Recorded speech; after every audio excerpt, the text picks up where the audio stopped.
নমস্কার, আপনারা দেখছেন জেলার ১ নম্বর online TV channel Birbhum RC TV. শুরু করছি আজকের সংবাদ।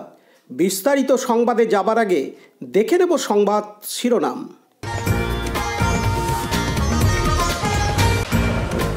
প্রয়াত রাজনগর ব্লকের তাঁতিপাড়া অঞ্চলের তৃণমূলের সভাপতি।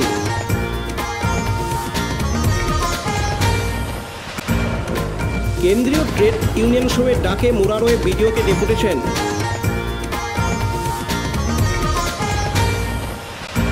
শান্তিনিকেতনের পৌষ মেলা শেষ, পরিদর্শনে এলেন জেলাধিপতি।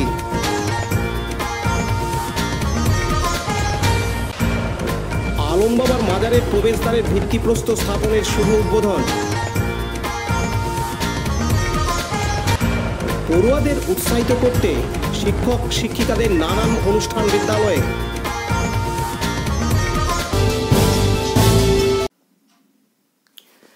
না ফেরার দেশে পাড়ি দিলেন বীরভূমের রাজনগর ব্লকের অন্তর্গত তাঁতিপাড়া অঞ্চল তৃণমূল কংগ্রেসের সভাপতি বিদ্যুৎ ব্যানার্জি। মৃত্যুকালে তার বয়স হয়েছিল ৫৬ বছর। গত কয়েকদিন ধরে তিনি অসুস্থতায় ভুগছিলেন। গতকাল বৃহস্পতিবার ২৮ ডিসেম্বর রাত্রিতে তিনি শেষ নিঃশ্বাস ত্যাগ করেন কলকাতায়। আজ শুক্রবার ২৯ ডিসেম্বর তার মরদেহ প্রথমে নিয়ে যাওয়া হয় তার বাসভবন মুক্তিপুর গ্রামে এবং মুক্তিপুর আশুতোষ উচ্চ বিদ্যালয়ে। সেখান থেকে নিয়ে আসা হয় তাঁতিপাড়া অঞ্চল তৃণমূল কংগ্রেসের কার্যালয়ে হাটতলায়। তাকে শেষ শ্রদ্ধা জানাতে উপস্থিত ছিলেন সিউড়ি বিধানসভার বিধায়ক বিকাশ রায়চৌধুরী, রাজনগর ব্লক তৃণমূল কংগ্রেসের সভাপতি সুকুমার সাধু, তাঁতিপাড়া গ্রাম পঞ্চায়েত প্রধান লতিকা সূত্রধর, প্রাক্তন প্রধান মলয় রায়, তৃণমূল নেতা রানা প্রতাপ রায়, সৌমিত্রমোহন সিং, রাজনগর পঞ্চায়েত সমিতির নারী ও শিশু কল্যাণ কর্মাধ্যক্ষ চিত্রলেখা রায়, জেলা পরিষদের সদস্যা পূজা কবিরাজ সহ রাজনগর পঞ্চায়েত সমিতির বিরোধী সদস্য ও বিজেপি নেতা অনুপ গড়াই সহ তৃণমূল কংগ্রেসের অগণিত কর্মী ও সমর্থকরা অবশেষে বিদ্যুৎ ব্যানার্জির মরদেহ তাঁতিপাড়া থেকে নিয়ে যাওয়া হয় বক্রেশ্বর শ্মশানে সৎকার করার উদ্দেশ্যে।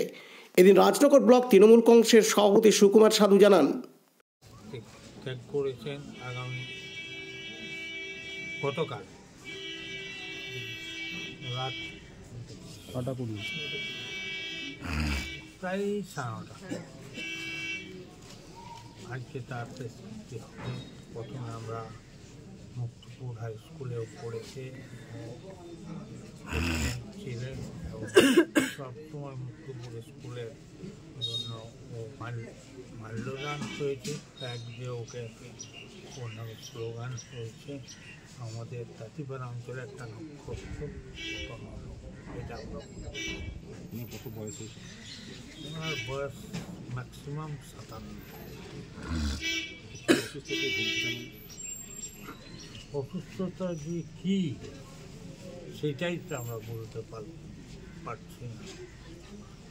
লাস্টে বললে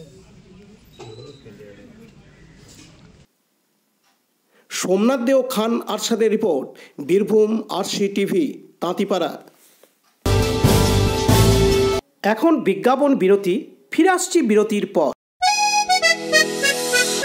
সব থেকে ভালো চিকিৎসা সবচেয়ে কম খরচে, সবচেয়ে কম খরচে।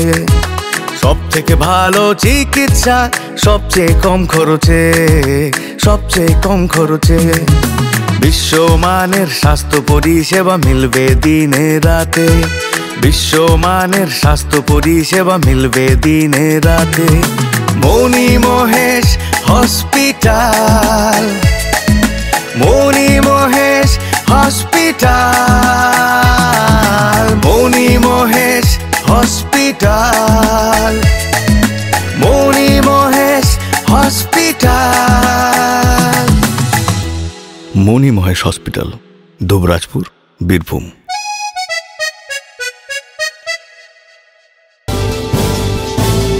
ফিরে এলাম বিরতির পর। আজ শুক্রবার ২৯ ডিসেম্বর মুরারোয় ১ নম্বর ব্লকের অন্তর্গত কেন্দ্রীয় ট্রেড ইউনিয়ন সভার ডাকে দীর্ঘদিন এলাকায় বন্ধ পাথর শিল্প খোলার দাবিতে মুরারোয় ১ নম্বর ব্লকের বিডিওকে ডেপুটেশন জমা দেন।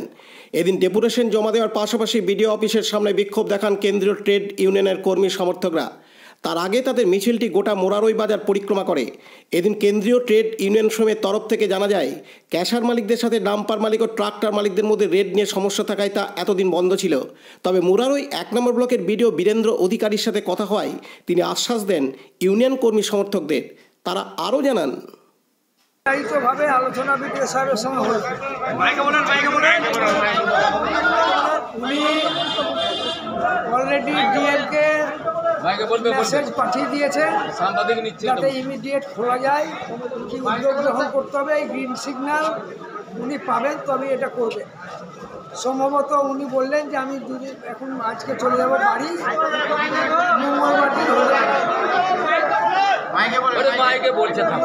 মঙ্গলবার হতে পারে। ক্রাশার মালিক এবং ডাম্পার মালিকদের যে সমস্যা তাদেরকে নিয়ে বসবে, প্রথমে বসে সমাধান করার উদ্যোগ গ্রহণ করবে। বন্ধ কেন রয়েছে পাথর শিল্প অঞ্চল?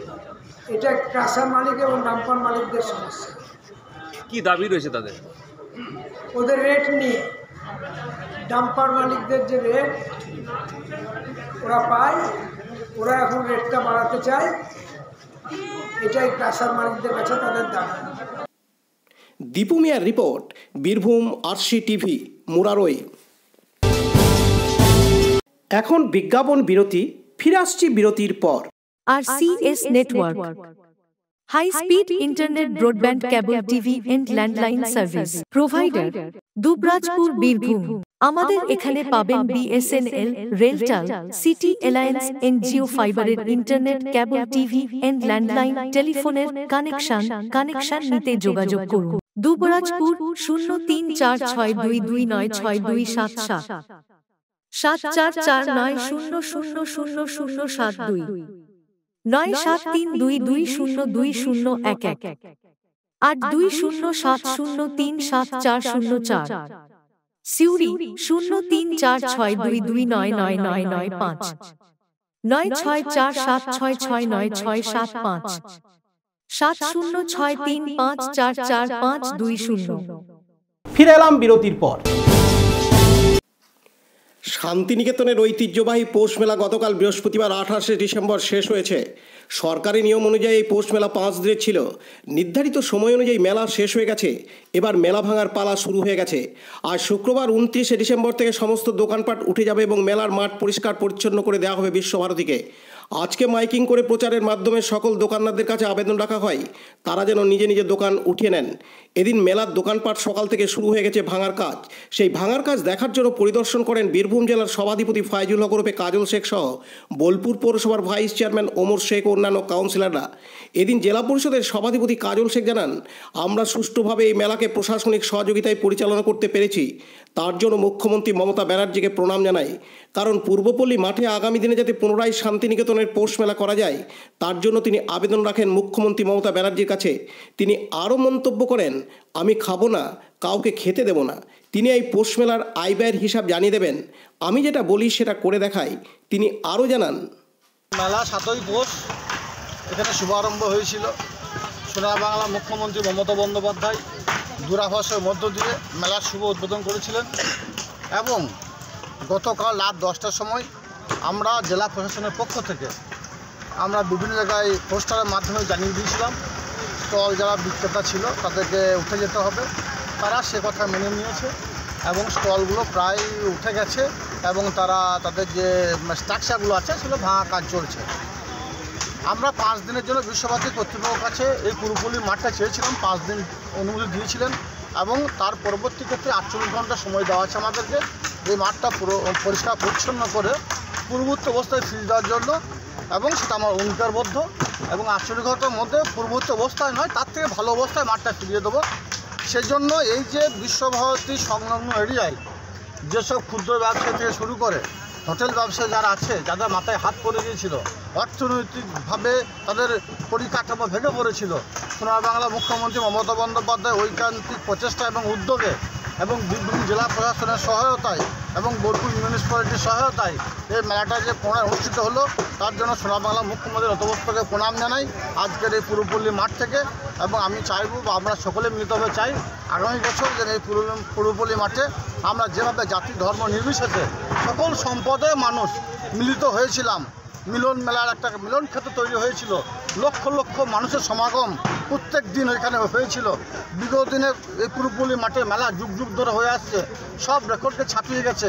এভাবে যেন আগামী দিনে আমরা মেলা এখানে অনুষ্ঠিত করতে পারি। সঙ্গে সঙ্গে সোনার বাংলা মুখ্যমন্ত্রী মমতা বন্দ্যোপাধ্যায়ের কাছে আরেকটা অনুরোধ রাখবো, বোলপুর সারাউন্ডিং এরিয়ার যেসব ব্যবসায়ীরা আছে তারা এই পৌষ উৎসব আর 2 হচ্ছে বসন্ত উৎসব, এই দুটো কেন্দ্র করে তাদের ব্যবসার পরিকাঠামোগুলো চলে।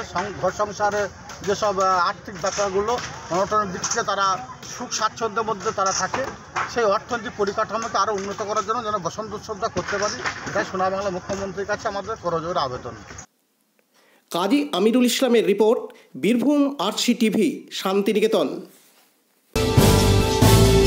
এখন বিজ্ঞাপন বিরতি, ফিরে আসছি বিরতির পর। কর্মখালী বীরভূম জেলার প্রতিটি ব্লকের সরকারি স্কুল, মাধ্যমিক, উচ্চ মাধ্যমিক ও হাই মাদ্রাসা কোম্পানি পেরোল এ কম্পিউটার শিক্ষক নিয়োগ চলছে।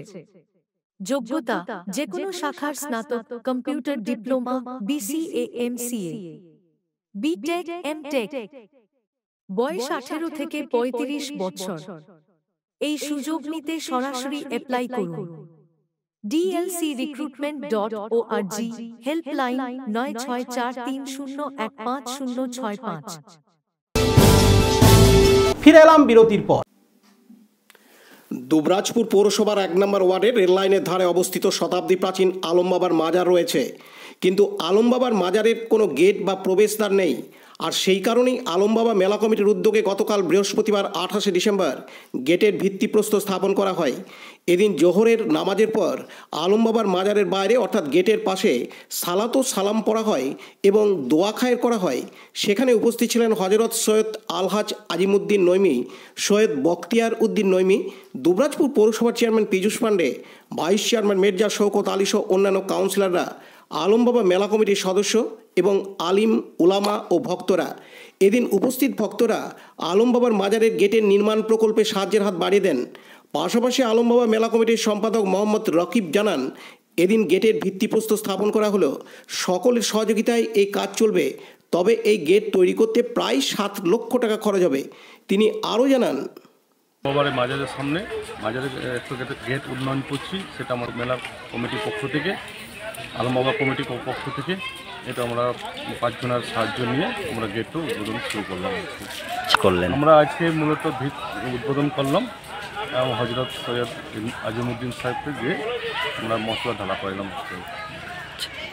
আমরা গ্রাম ইসলামপুরের মানুষের কাছে এবং আশেপাশে মানুষ যারা আসছে হাত বাড়িয়ে দিচ্ছে, 2 হাত, তাদের সাহায্য নিয়ে আমরা গেটটাকে আগাইছি। কত খরচ হবে? আনুমানিক আমরা ধরেছি এখন 7 লাখ টাকার মতন। মানে এই শেষ 2 মাস টার্গেট, 2 মাসের মধ্যে আমরা কমপ্লিট করব। এর মধ্যে আমরা 22শে ডিসেম্বর সামনে একটা হাই রোডের সামনে একটা গেট উদ্বোধন করার কথা ছিল, সেটা আমরা 22শে ডিসেম্বর সেটা আমরা চেয়ারম্যানের কাছে পারমিশন এবং বিডিওর কাছে পারমিশন নিয়েছিলাম। আমরা সামনে তো করছি, তোমরা ভেতর তো করো, এবং আমাদেরকে ডেট দিয়েছে 20 ফেব্রুয়ারির মধ্যে আমরা গেট শুরু করে দেবো। পাশাপাশি দুবরাজপুর পৌরসভার চেয়ারম্যান পীযূষ পাণ্ডে জানান, মাজারের গেটের ভিত্তিপ্রস্তর স্থাপন করা হলো। পৌরসভার পক্ষ থেকে রানীগঞ্জ মোড় গ্রাম 14 নম্বর জাতীয় সড়কের ধারে আলমবাবা মোড়ে একটি তোরণ করে দেওয়া হবে। তিনি আরও জানান, লালটু মুখার্জির report, Birbhum RC TV, Dubrajpur. এখন বিজ্ঞাপন বিরতি, ফিরে আসছি বিরতির পর। আপনার কি দিন দিন ওজন বাড়ছে? ফ্যাট বা ভুঁড়ির সমস্যা? কিছুতেই ওজন কমাতে পারছেন না? আর দেরি না করে বাড়িতে থেকেই সঠিক ডায়েট চার্টের মাধ্যমে লাইফস্টাইল চেঞ্জ করে ওজন বা ফ্যাট কমাতে শুরু করুন। 30 days money back guarantee. 30 days money back guarantee. প্রয়োজনে ওজন বাড়াতে পারবেন। 30 days money back guarantee. 30 days money back guarantee. যোগাযোগ করুন কবিগুরু ওয়েলনেস সেন্টার, টাইগার ক্লাবের সন্নিকটে, চুরিপাড়ার শিউরি, বীরভূম। মোবাইল নম্বর 9153121371, 8900251912। ফিরে এলাম বিরতির পর। বীরভূম জেলার খয়রাশোল ব্লকের খয়রাশোল চক্রের অধীন লাউবেরিয়া প্রাথমিক বিদ্যালয়ের ছাত্রছাত্রীদের চিঠি লেখার জন্য উৎসাহ প্রদান করা হয় বিদ্যালয়ের শিক্ষক শিক্ষিকাদের তরফ থেকে। আজ শুক্রবার 29শে ডিসেম্বর পড়ুয়াদের আরও উৎসাহিত করার জন্য প্রথম শ্রেণী থেকে চতুর্থ শ্রেণীর যে সমস্ত পড়ুয়ারা প্রথম, দ্বিতীয়, তৃতীয় স্থান অধিকার করেছে সেই সমস্ত পড়ুয়াদের ট্রফি ও বই ছাড়াও বিদ্যালয়ের পাঠরত সমস্ত পড়ুয়াদের কলম দিয়ে পুরস্কৃত করা হয়। আজকের দিনে বিদ্যালয়ের শিক্ষক শিক্ষিকা ও পড়ুয়ারা বনভোজনের মাধ্যমেও ডাক মারফত শুভেচ্ছা বার্তাগুলি বিভিন্ন সরকারি দপ্তরে পাঠিয়ে দিনটি পালন করেন। বিদ্যালয়ের শিক্ষক শিক্ষিকা ও গ্রামবাসীদের সহযোগিতায় পুরস্কারগুলি বিতরণ করা হয়। এদিন বিদ্যালয়ের পক্ষ থেকে জানানো হয়, মূলত কর্মসূচি প্রথমত রেজাল্ট আমরা ছাত্রছাত্রীদেরকে দিয়েছি, আর দ্বিতীয়ত আমরা পিকনিকের ব্যবস্থা করেছি সমস্ত ছাত্রছাত্রীদেরকে নিয়ে। আর এই পিকনিকের মাধ্যমে ছাত্রছাত্রীরা যাতে আনন্দ পায় এবং পরবর্তী ক্ষেত্রে তারা আরও স্কুলমুখী হয় এবং স্কুলের যে একটা সরস মানে খুশি প্রাণের মধ্যে যে একটা জোয়ার বয়ে নিয়ে আসবে সেটা যাতে তারা পায়। আর এছাড়াও আজকে আমরা একটা নতুন বিষয় উত্থাপন করেছি, যেটা হচ্ছে নতুন হলেও পুরাতন, কারণ পুরাতনের মোড়কে নতুনটাকে আমরা দিয়েছি, সেটা হচ্ছে পোস্ট কার্ড। সেই পোস্ট কার্ডটা আমরা করেছি, মানে পোস্ট কার্ডের মাধ্যমে আমরা বিভিন্ন স্থানে বিভিন্ন সরকারি দপ্তরে আমরা চিঠি পাঠিয়েছি। তো এই পোস্ট কার্ড ব্যাপারে মাননীয় অনেকবাবু বলবেন পরবর্তী ক্ষেত্রে। আজকে আমরা যারা এই বিদ্যালয়ে যারা ভালো রেজাল্ট করেছে তাদেরকে পুরস্কৃত করেছি বিভিন্ন ট্রফি বই টই দিয়ে। এছাড়া আমরা সমস্ত ছাত্রছাত্রীদেরকে কলম পুরস্কার হিসেবে সবাইকে দিয়েছি, অর্থাৎ সকল ছাত্রছাত্রীদেরকে আমরা পুরস্কার দিয়েছি। হ্যাঁ, কলম দিয়েছি, সমস্ত ছাত্রছাত্রীদেরকে পুরস্কার দিয়েছি। এছাড়া সর্বোচ্চ প্রাপক নাম্বার যে পেয়েছে তাদেরকে ট্রফি দিয়েছি এবং থালা দিয়েছি, বই দিয়েছি। হ্যাঁ, যারা ফার্স্ট সেকেন্ড থার্ড হয়েছে এই বিদ্যালয়ে তাদেরকে এই সমস্ত যেমন সবাইকে দেওয়া হয়েছে, সবাইকে পুরস্কার দেওয়া হয়েছে। বিপিন পালের report, Birbhum RC TV, Khoyrasol. আজকের সংবাদ এই পর্যন্ত। পরবর্তী সংবাদের জন্য চোখ রাখুন বীরভূম আরসি টিভির পর্দায়। নমস্কার।